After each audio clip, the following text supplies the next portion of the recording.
आज आपल्याला अर्थव्यवस्था आणि व्यवसाय च्या 8व्या प्रकरणातील पुढच्या काही मुद्द्यांची माहिती घ्यायची आहे. ज्यातला पहिला मुद्दा आहे भारतातील आर्थिक व्यवसाय. जसे ब्राझीलमध्ये 3 मुख्य आर्थिक व्यवसाय आहेत, तसे भारतामध्ये देखील 3 मुख्य आर्थिक व्यवसाय आहेत. त्यातला पहिला व्यवसाय आहे शेती. ब्राझीलच्या तुलनेमध्ये भारतामध्ये जी शेती केली जाते त्या शेतीमध्ये जी लोकसंख्या गुंतलेली आहे त्याचं प्रमाण जास्त आहे. म्हणजे भारताच्या एकूण लोकसंख्येपैकी जवळजवळ 60% लोकसंख्या ही शेती व्यवसायामध्ये गुंतलेली आहे. इतक्या प्रचंड मोठ्या प्रमाणात भारतातील लोक शेती करतात. भारत हा शेती प्रधान देश आहे. भारतामध्ये जास्तीत जास्त प्रमाणात शेती केली जाते. मग भारतामध्ये जी शेती केली जाते त्या शेतीमध्ये काही अन्नधान्याची पिकं घेतली जातात, काही नगदी पिकं घेतली जातात, काही व्यापारी पिकं, काही फळवर्गीय पिकं भारतामध्ये घेतली जातात. मग भारताच्या शेतीमध्ये जी पिकं घेतली जातात त्यात प्रामुख्याने ज्या ठिकाणी शेतीला अनुकूल हवामान आहे, अनुकूल भूरचना आहे, अशा ठिकाणीच भारतात मोठ्या प्रमाणात शेती केली जाते. मग साधारणपणे भारतामध्ये केल्या जाणाऱ्या शेतीमध्ये जी पिकं घेतली जातात ती कोणती आहेत? अन्नधान्याच्या पिकांमध्ये ज्वारी, गहू, तांदूळ ही पिकं भारतामध्ये मोठ्या प्रमाणात घेतली जातात. त्यानंतर भारतामध्ये नगदी पिकं म्हणून काही जी पिकं घेतली जातात त्याच्यामध्ये ऊसाचं पीक आहे, कापूस आहे, चहा आहे, सफरचंदाच्या बागा भारतामध्ये पिकवल्या जातात. भारतामध्ये दक्षिणेकडे मसाल्याचे पदार्थ मोठ्या प्रमाणात उत्पादित केले जातात. भारतामध्ये फळबागा देखील मोठ्या प्रमाणात आहेत. संत्री, मोसंबी, सफरचंद यासारखी फळं भारताच्या शेतीमध्ये मोठ्या प्रमाणात घेतली जातात. अशा प्रकारे हा भारतात केला जाणारा शेती व्यवसाय आहे. भारताचा दुसरा महत्वाचा आर्थिक व्यवसाय म्हणजे मासेमारी व्यवसाय. आता मासेमारीची माहिती जर आपण घेतली तर बघा, भारतामध्ये केला जाणारा जो मासेमारी व्यवसाय आहे त्याच्यामध्ये 2 प्रकारे मासेमारी केली जाते. पहिला प्रकार आहे गोड्या पाण्यातील मासेमारी आणि दुसरा प्रकार आहे खाऱ्या पाण्यातील मासेमारी. मग भारतामध्ये जी गोड्या पाण्यातील मासेमारी केली जाते, गोड्या पाण्यातील म्हणजे नदी, तलाव, सरोवरे ज्यामध्ये केली जाणारी मासेमारी. मग भारतामध्ये केल्या जाणाऱ्या गोड्या पाण्यातील मासेमारीची देशाच्या एकूण आर्थिक उत्पन्नामध्ये मासेमारीचा जो वाटा आहे तो 60% आहे गोड्या पाण्यातील मासेमारीचा. आणि सागरी हद्दीतील म्हणजे खऱ्या पाण्यात केल्या जाणाऱ्या मासेमारीचा वाटा हा 40% आहे. एकूणच भारतामध्ये जी मासेमारी केली जाते त्यातली 60% मासेमारी ही गोड्या पाण्यात केली जाते आणि 40% मासेमारी ही सागरी हद्दीत म्हणजे खाऱ्या पाण्यात केली जाते. आता सागरी हद्द भारताला किती आहे तर भारताला 7500 किलोमीटर लांबीचा समुद्र किनारा लाभला. कालच्या भागामध्ये आपण बघितलं की ब्राझीलला 7400 किलोमीटर लांबीचा समुद्र किनारा लाभला आणि तसंच भारताला देखील समुद्र किनारा त्याची लांबी आहे 7500 किलोमीटर. भारताच्या पश्चिम किनारपट्टीलगत अरबी समुद्र आहे आणि पूर्व किनारपट्टीलगत बंगालचा उपसागर आहे. या दोन्ही अरबी समुद्र आणि बंगालच्या उपसागरात लगत किनाऱ्यालगत असणाऱ्या भूखंड मंचावर मोठ्या प्रमाणात मासेमारी भारतामध्ये केली जाते. मग भारतामध्ये सागरी हद्दीमध्ये जी मासेमारी केली जाते त्यामध्ये प्रामुख्याने वशी, बांगडा, बोंबील, सुरमई, पापलेट, झिंगे यासारखे जलचर अरबी समुद्रामध्ये मोठ्या प्रमाणात पकडले जातात.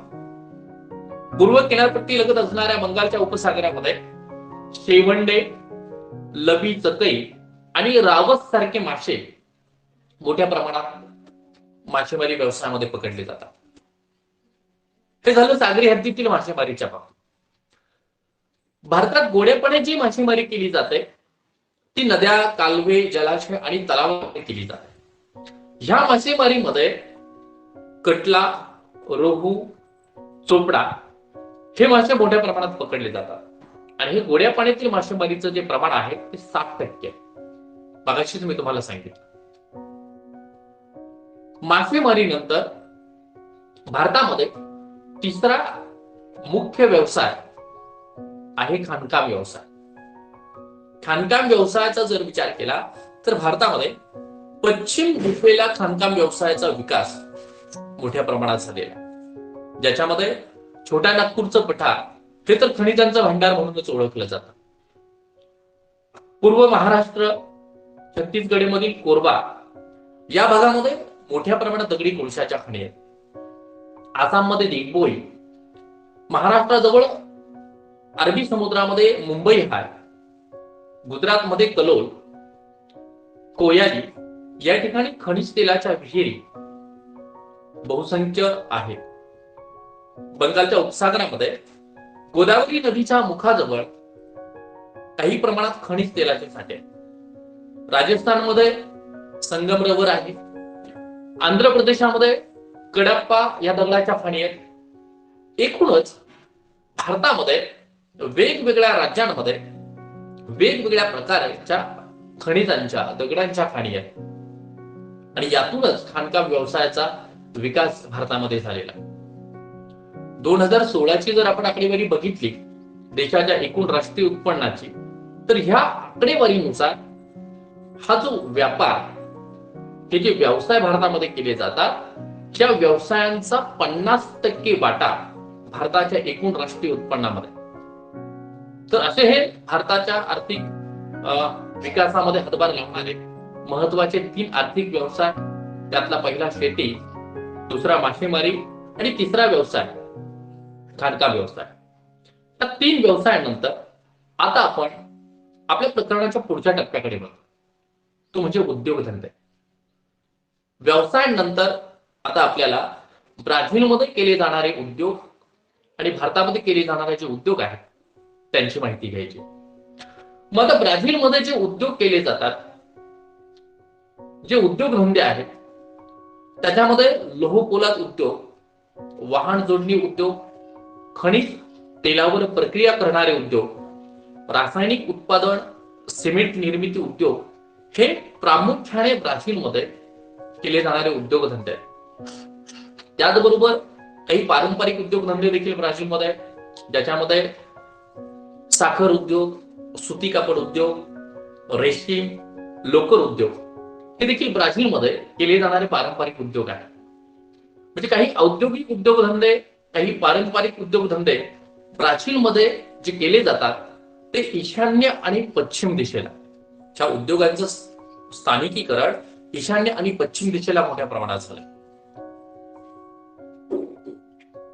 त्याच बरोबर अमेझॉन नदीचा जो दलदलीचा प्रदेश आहे, उत्तरेचा जो भाग आहे, ह्या भागामध्ये मात्र हव्या तेवढ्या प्रमाणामध्ये उद्योगधंद्यांचं स्थानिकीकरण होऊ शकलं नाही, कारण उद्योगधंद्यांना अनुकूल परिस्थिती त्या भागामध्ये नाही.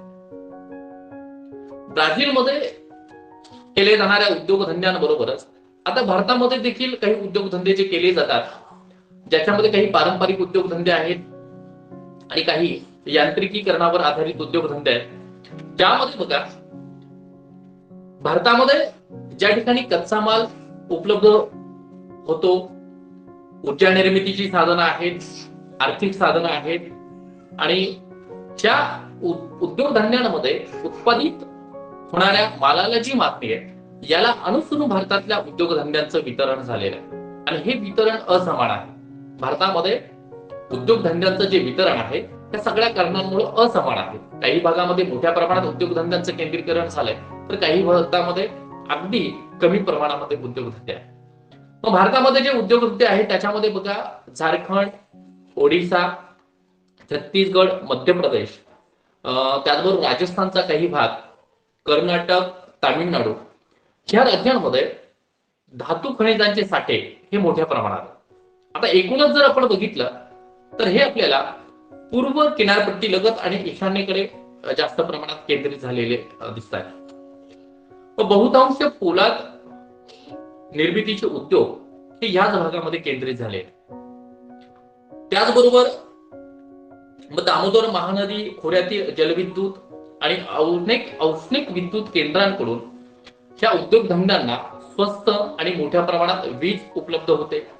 ह्या कारणांमुळे देखील ह्या भागामध्ये लोहपोलाद उद्योग मोठ्या प्रमाणात केले जातात.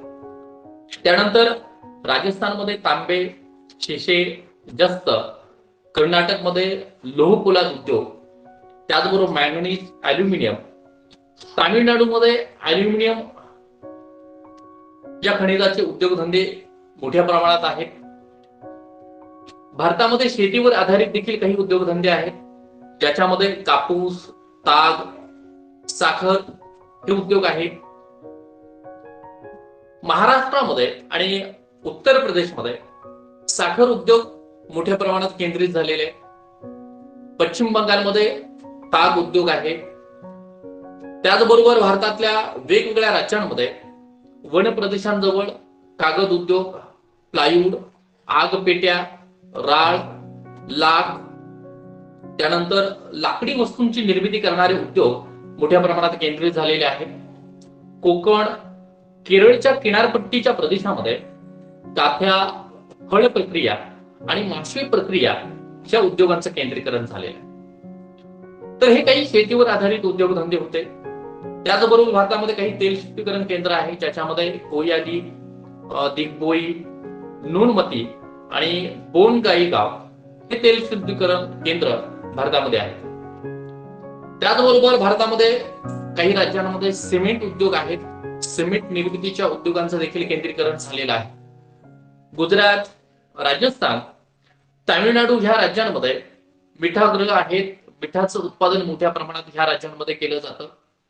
यांत्रिक विद्युत, वाहन, खते आणि असंख्य ग्राहकोपयोगी उत्पादनं, ज्या उद्योगांचं कच्च्या मालावरील अवलंबित्व कमी असते, असे उद्योग देशात अनेक भागांमध्ये आपल्याला विखुरलेले पाहायला मिळतात.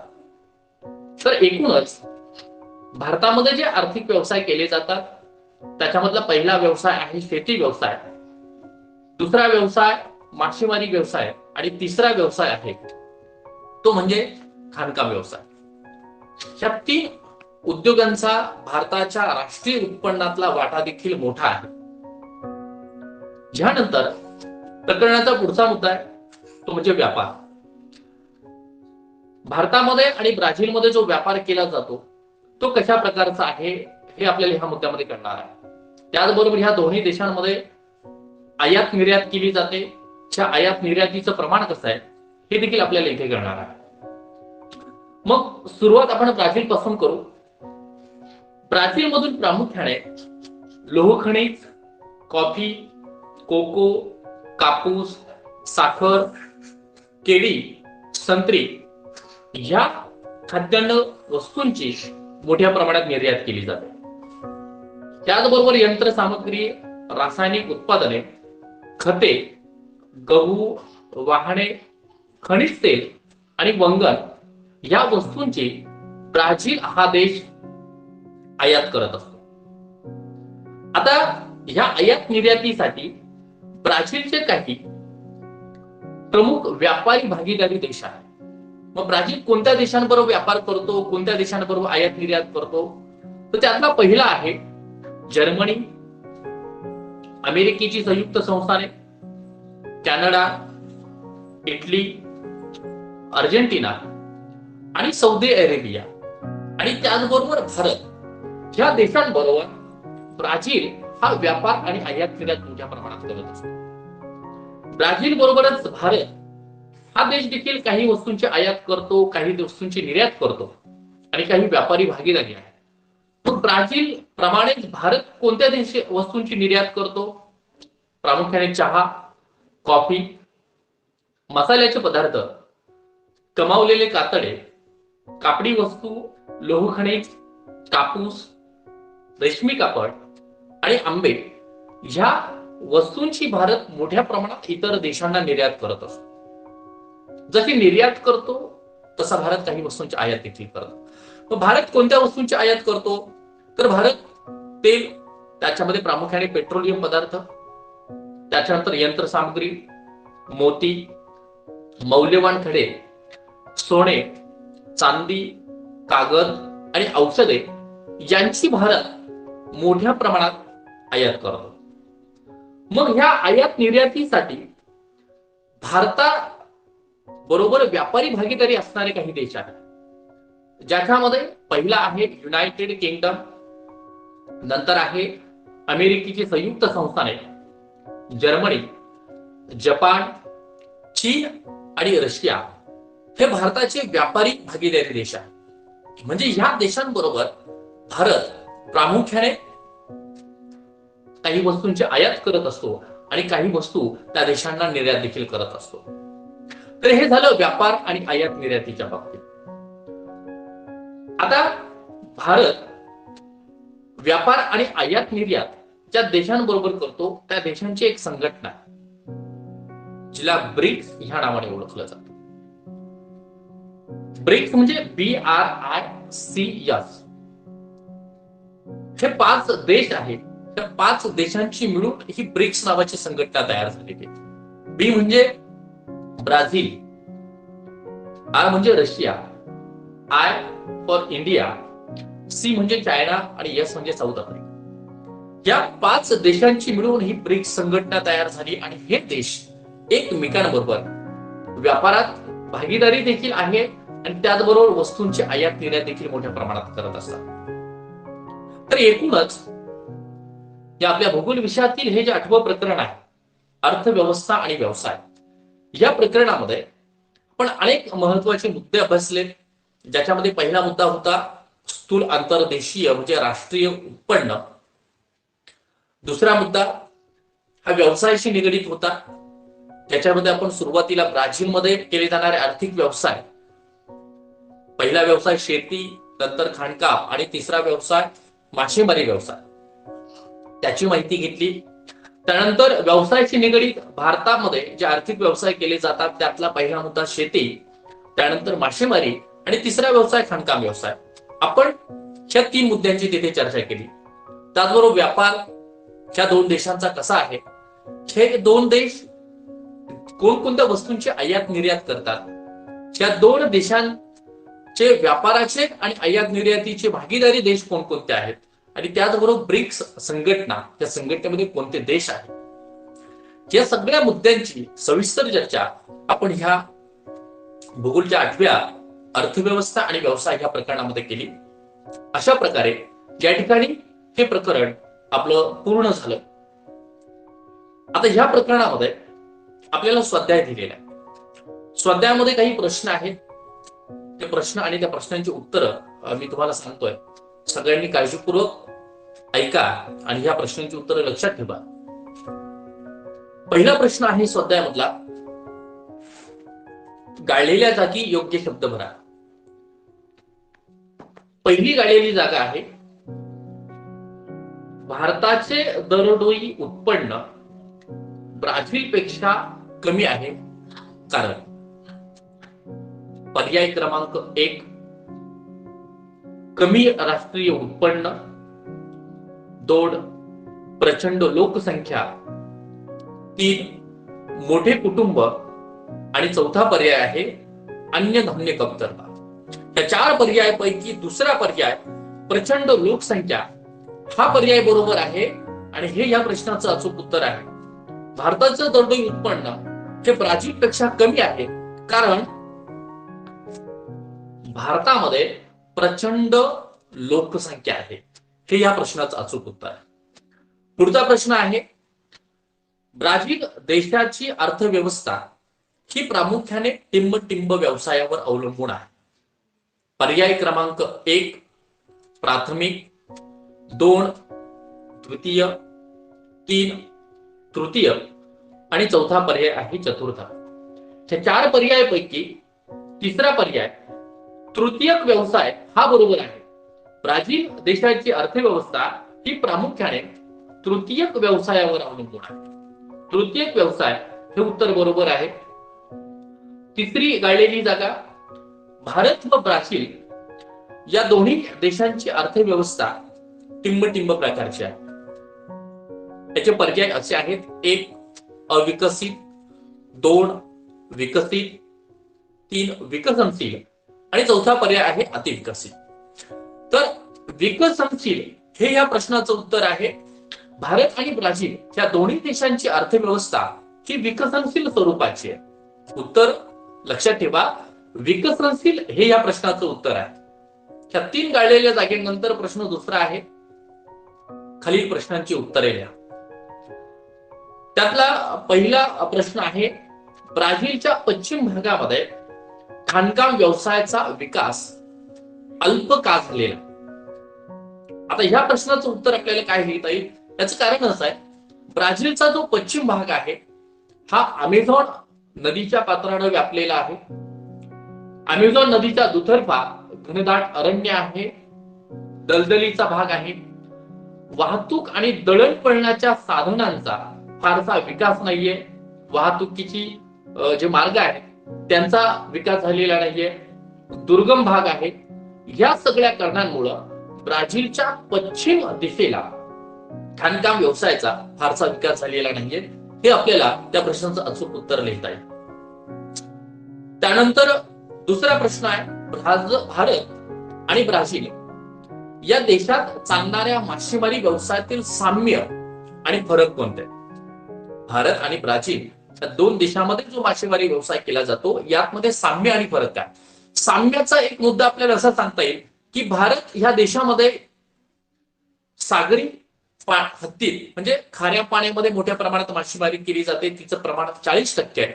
आणि ब्राझीलमध्ये देखील जास्त संख्येने खाऱ्या पाण्यामध्ये म्हणजे दक्षिण अटलांटिक महासागरामध्ये मासेमारी केली जाते, त्याचंही प्रमाण 40% आहे. हा साम्याचा मुद्दा आपल्याला सांगता येईल.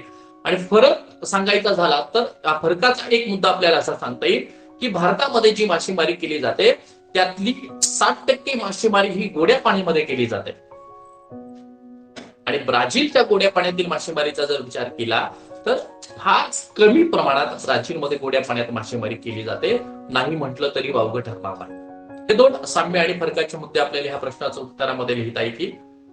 त्यानंतर प्रश्न तिसरा आहे, कारणे सांगा. त्यातला पहिला प्रश्न आहे, ब्राझीलमधील दरडोई जमीन धारणा ही भारताच्या तुलनेमध्ये जास्त आहे. याचे 2च मुद्दे आपल्याला ह्या उत्तरामध्ये सांगता येतील की भारतामध्ये आणि ब्राझीलमध्ये काय नेमकी तफावत आहे ज्यामुळे ब्राझीलमध्ये दरडोई जमीन धारणा जास्त आहे. त्याचं कारण एक तर पहिला मुद्दा, भारताचं लोकसंख्या ही ब्राझीलच्या तुलनेमध्ये प्रचंड मोठ्या प्रमाणात आहे. दुसरा मुद्दा, ब्राझीलची लोकसंख्या भारताच्या तुलनेने फार कमी आहे आणि ही लोकसंख्या कमी असल्या कारणानं ब्राझीलमध्ये भारताच्या तुलनेमध्ये क्षेत्रफळ जास्त आहे. भारतामध्ये क्षेत्रफळ भारताचं ब्राझीलच्या तुलनेमध्ये कमी आहे आणि ह्याच कारणामुळे म्हणजे ब्राझीलची लोकसंख्या कमी आहे, क्षेत्रफळ जास्त आहे, ह्याच कारणामुळे ब्राझीलमध्ये दरडोई जमीन धारणा जास्त आहे. हे ह्या प्रश्नाचं उत्तर आपल्याला.